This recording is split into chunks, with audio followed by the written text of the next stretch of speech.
The sunrise is not the best part.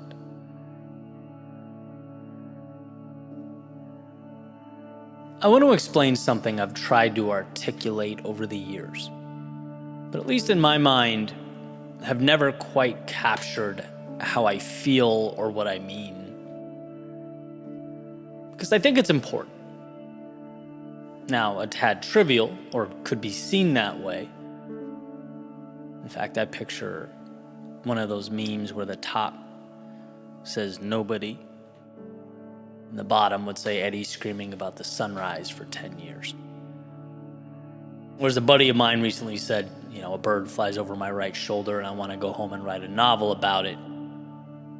But, truth be told, there's beauty in the mundane. And I think when looked at correctly, some of our greatest lessons about ourselves, about the world, and about how those two things often aren't as different as we might be inclined to think, shine through. So we're going at this again, one more time. The beginning, 4 a.m., I couldn't sleep last night. So I got up, I got dressed, went to the Dunkin' Donuts drive-thru around the corner, and I was sitting there right as it opened at 5:30. Got my French vanilla coffee and headed to the beach to see night turn to day. And here's an interesting thing. If you were to search sunrise Pompano Beach on that particular day, it would have told you 6:28 a.m. I got to the beach around 5:40. And this will become more and more relevant as I sort of progress here.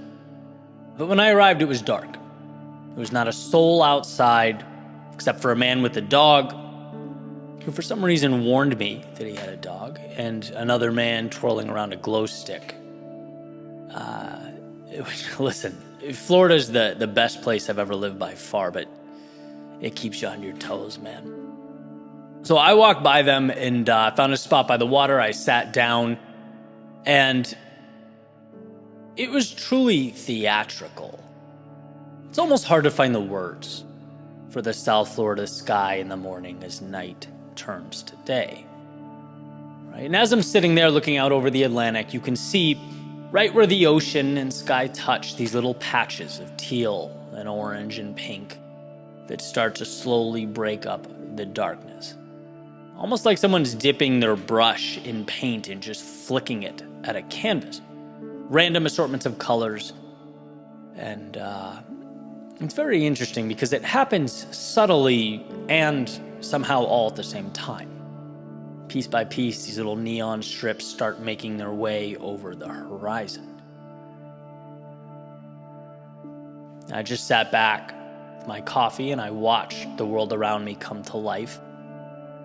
Birds start flying over the water. The sand rake, if that's what it's called, started driving around, preparing the beach for everyone that would come visit that day. You start to hear voices and laughter infiltrate, the beach around you. And here's my thing. Here is that thought that I truly feel is important, but have a hard time with the why. It's how people show up at 6:15 and make their way to the sand to watch the sun come up. Obviously, understandable. It is an incredible sight. To see that giant ball of fire emerge in the distance, seemingly make its way up into the sky, I get it. I just can't help but feel like in some way, it's similar to fast forwarding a movie to the point where the villain's already been defeated, where the problem's already been solved. It's like it's the post-game interview after the Super Bowl. The magic in my eyes is the before. Before the sun rises. It's watching something so dark, so empty, so hopeless, replaced by a masterpiece that takes your breath away. It's seeing out in the distance the light that was coming. It was always on its way. Make itself known to you for the very first time. And as that extravagant march from nothing to something takes place above and all around you, suddenly you can see your hand in front of your face. It's like you blinked and night became day. That type of transformation, that journey from one extreme to the other, it's so incredible, so emotional. It screams hope. It makes it that much harder for me to say, I can't change, I can't let go, I can't build. It's like, look, you just watched the black of night become day. It's a reminder that things are always dark until they're not. We can never see until we can. It's just make-believe until it's real. It's a process of holding on. Sometimes it's just holding on until that paint begins to color in the world around you. So it's not that the others are wrong. Again, I totally get it. I get the appeal of putting the beach chair down at 6:15, snapping some pictures of the sun in its magnificence. I get it. It's real. It's tangible. It's the shiny object. Theoretically, it's what we should be looking at. But let's not forget that magic in its infancy. Because for everything that is, for every sun that rises, its origin was once darkness. Its beginning so convoluted and so bleak that it's only logical one would look around and fail to see reality stretching beyond those desolate confines.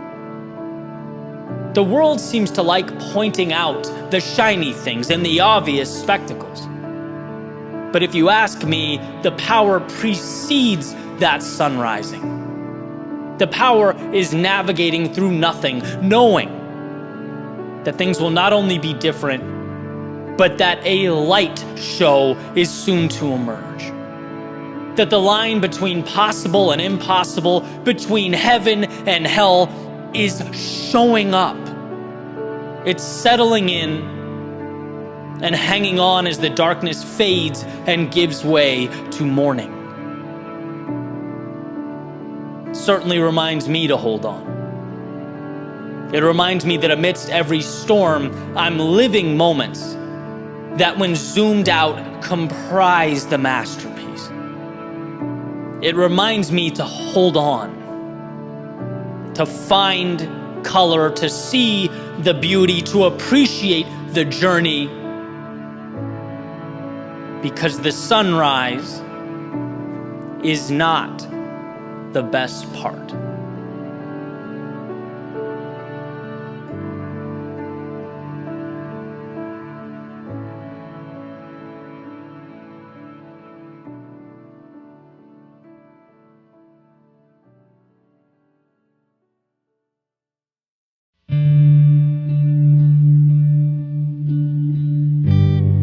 Before you can ever get to where you're going,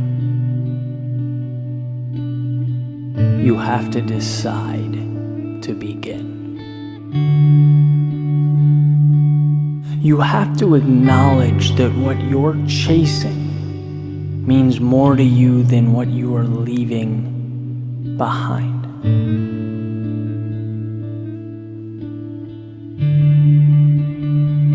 And then begins the greatest adventure you will ever experience.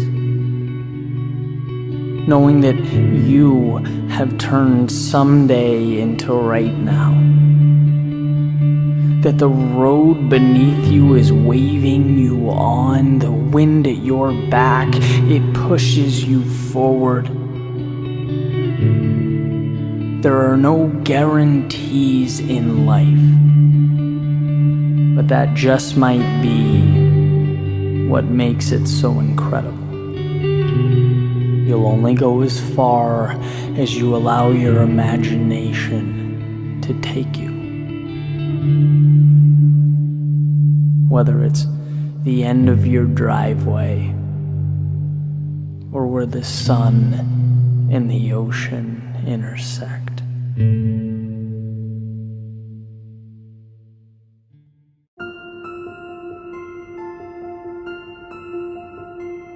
On that long drive, in the middle of the night with headlights and endless road in front of me, everything I knew in the rearview mirror, I learned the value of making the difficult decision.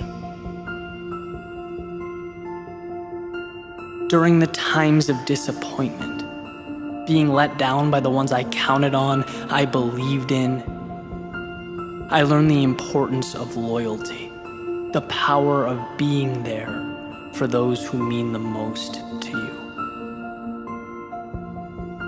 Through the failures, the stress, the uncertainty, I learned that life goes on.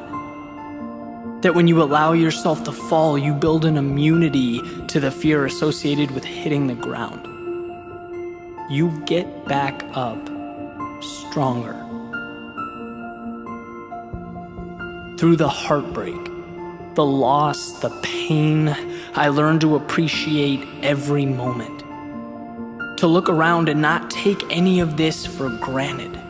To both recognize and appreciate the fragility of the present, because with the snap of a finger, life can change. In the wake of past anger and conflict, I learned to pick my battles. That rarely is it worth my time. That our vantage points are merely a reflection of our backgrounds and understandings, and even the slightest effort to understand the person staring back at you can be the difference between building up and tearing down. From being overlooked, disregarded, the smallest person in the room, I learned the value of true leadership. The benefit of empowering those around you and making them feel appreciated. That walking alone may sometimes be necessary, but that building a vision that those around you believe in is unparalleled. Life is a teacher, and only through its toughest tests can its curriculum be understood, can its ideas and lessons take shape. What you need exists so long as you open your eyes, and you'll find an inevitable truth. That this universe, it wants you to win. It's holding its hand out, providing you everything you need. Just understand. Understand that the lows prepare you for the highs. The losses set up the gains. The mistakes build a foundation for the greatest things you will ever do. Life is a teacher. And should you listen, you'll see that it has no bounds, no restrictions, just the next chapter.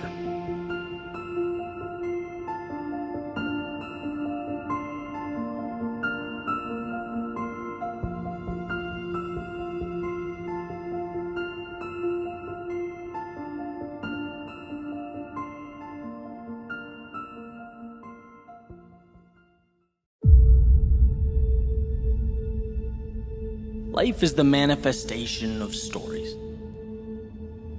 Stories we tell ourselves about the world and our place within it. Rules that we've constructed and we respect, we adhere to. They dictate the outcomes we get. They become our reality.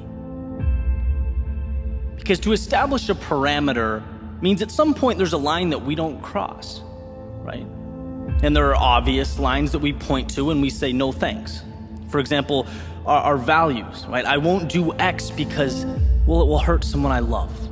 Or legal parameters. I won't do Y because I know the repercussions, they're too much. It's not in my self-interest.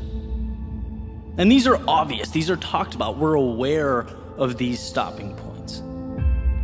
But I want to talk about a different set of rules.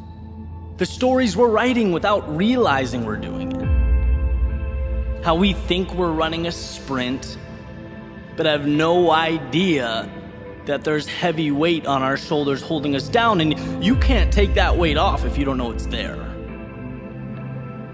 And this all came to me a few months ago. I was in LA for the weekend having lunch with some incredible entrepreneurs. They've done some amazing things. And one of them sold a dating app for hundreds of millions of dollars, another one a healthcare company, another one had a very successful food distributing business, and I'm sitting there kind of blown away. And my priority was to listen. Not run my mouth or fabricate or impress, but to simply observe what creates this type of result. I was listening to Alex Mayer, who created Zeus, talk about his upbringing. Right? He came to the US as an immigrant from Iran and worked his way up from nothing. It's not like these folks were given the world, they took it. And it took me about 3 minutes to find a commonality in their worldview. To me, it couldn't be more evident. It was impossible to miss. They don't look at life how I do, or at least how I did. See, the story I told revolved around my parameters. Sure, I had moments of boldness, I pushed myself, I worked hard, but I looked at life in terms of what it would allow. Here's how things are. Okay, how can I stretch that? But that's like repainting or adding on to a house that was already built, right? There's only so much flexibility, so much you can do with that. But these guys are going around the table talking like little kids on Christmas, right? Talking about life like it's a game. Talking about opportunity like it's an apple waiting to be picked from a tree right outside. There was no, what will the world allow? It was with a smile, anticipation, and self-belief, what can I make? And Alex, who I mentioned earlier, sold Zeus, right? Created Mentorbox, and he loves beef, eats it all the time, right? And so it's become his next entrepreneurial venture, a healthy beef stick company. And every thought seems to revolve around that. How can he take something he loves and share it with the world? His imagination is now driving his thought process, which drives his action. Not parameters, not someone else's reality, but possibility. See, I left the table with this feeling I've never really had before. It's like someone tapped me on the shoulder and reminded me of the freedom contained in every single step. And not flexibility, but freedom. Like a weight had been lifted off of my shoulders. Who cares if you mess up? Who cares if you lose? Who cares? That's part of this game we're playing. A game where reality isn't an obligation to be lived, it's an opportunity to be explored. It's not about what you don't have. It's being grateful for everything that brought you to right now. Because right now is a perpetual launching pad. You know, growth is learning, and that afternoon I learned to take life way less seriously. To enjoy it. To let imagination drive every step, because the difference is some of us build because we don't want to lose, we don't want to succumb to fear and not meeting our potential, right? We fear being inadequate, falling short, we see obstacles. Some of us, we build to capture the beauty, the excitement. That makes the difference. And look, I'm not presenting you empirical data. I don't have all the answers, but I'm willing to bet that years from now, looking back, that simple understanding will have played a substantial role in whatever comes next. The rules changed, and so did the path.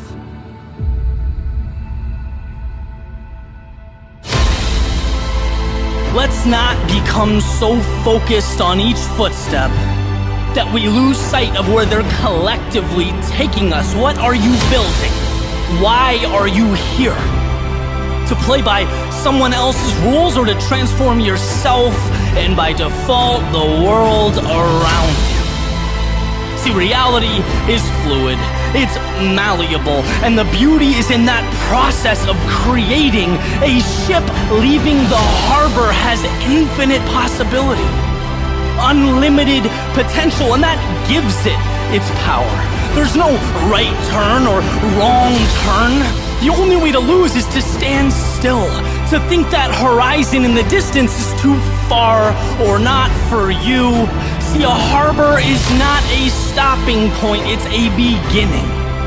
So take control over that world, push it, test it, see what it has to offer, throw your interest and your curiosities against the wall, see what sticks, see what ignites your soul, test the universe, because life, it rewards the bold, those courageous enough to step outside their front door and not follow, but design. Those who know things are the way they are simply because others before them had the courage to make it so. Well, now it's your turn. You defeated the 1 in 400 trillion odds stacked against your birth. You navigated through your low points.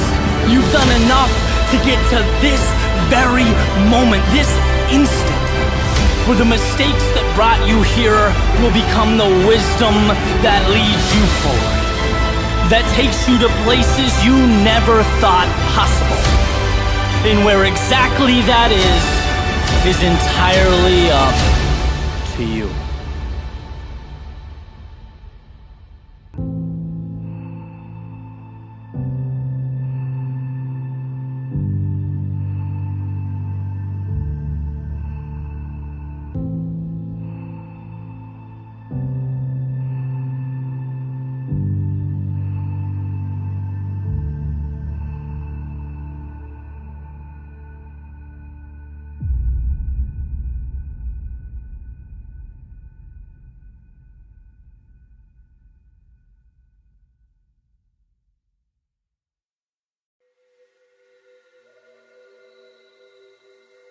Every single dream, vision, or idea in your life starts with a simple understanding that it's obtainable, that you can make it real. That's the beginning of everything. Self-belief is the gatekeeper that stands between current and future. See, if you think of reality as these city walls you're living in, it's not crazy to think that there are going to be people that only know that existence within the walls, right? That's what they see, that's what most believe, it's how they live. It is only self-belief, a confidence in something greater outside those walls that opens the gate, that expands your reality. And if you don't believe anything good exists on the other side, why begin? If you don't think you're capable of getting there, why start? And this formula is simple, right? Let's not overthink it. We only move towards outcomes that we believe to be possible. And that's more important than ability, skill set, strength. I mean, you name it. Believing in yourself trumps all that. Because the person with an inferior skill set, maybe an average natural talent, but they believe in something and they move towards it. They give everything for this idea. They know it to be true. They'll always beat the talented person that's unsure, that procrastinates, that has 1 foot in and 1 foot out. And if you don't believe in yourself, you're building a city on sand, because I'll tell you what, great things, they're great for a reason. They're in rare supply, they're limited, which means not everyone can have them, which means those who do have them have to fight for them, have to deal with being uncomfortable, have to give more, sacrifice more, pay a steeper price than the masses. And if you don't look in the mirror, stare yourself in the face and know you are one of those select few, what's going to happen when life kicks back at you? You'll fold. You'll resort back to what you know. You'll flee the battle for safety, security, and comfort. But when you know your movie ends at the top of the mountain, when you know at the end of the day you're going to cross a finish line or hold a trophy, your brain internalizes conflict differently, very differently. For someone with self-belief, obstacles don't make you wonder if you should keep going. Because you already know you have to keep going. I mean, come on, you haven't arrived yet. There's still a road to travel. No, in this situation, obstacles simply prompt you to ask how. How can I get through this? And that's the small discrepancy that changes everything. Because at some point, you'll look to your right and you'll look to your left and you'll find very few people get to the how question. They all stopped at if. I wonder if I can do this. I wonder if I'm capable. Well, they'll never know. They'll never see that sunset beyond those metaphorical city walls because they never truly believed in themselves. They never opened that gate. Look, I went through 16 years of education without a teacher or professor telling me, Eddie, 99% of life is just believing in yourself to figure challenges out as they come, to figure life out as it comes. That's it. Only X% make it through law school. Only Y% succeed at this and that. That's what you hear. But no, none of that matters. It's simple. It's simple. It's simple. Most of the world quits when things get challenging. If you don't, if you have the courage to believe and trust in yourself, you'll succeed.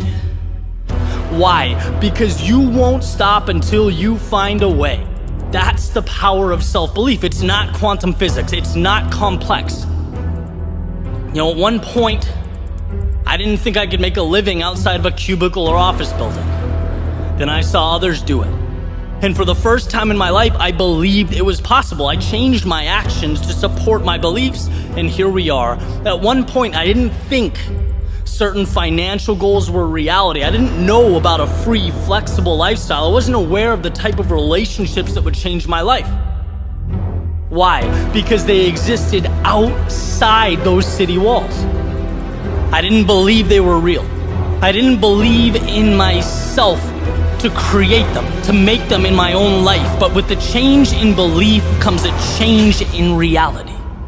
You will always follow through on who you believe you are. So let's go back to that mirror visualization. At some point today, look at your reflection and think about nothing but what I'm about to tell you. Everything you need, you have. I promise you, you are equipped to change your life, the lives of everyone around you, and the world in which you exist. So take that fact. Feel it and never ask it again. From now on, the question is how. Your fate is not a coin flip, it's a puzzle. It's about arranging the pieces. And those two eyes looking back at you are more than capable of figuring that out. Ask simply, do you want it? And if yes, open that front door, take that first step, and inject yourself into a journey that will be unlike anything you've ever experienced before. A journey where you have the answers, the aptitude, and now the self-belief. And when you find yourself in the lowest of lows or the darkest of nights, find solace in that fact that will be more than enough to get you to dawn.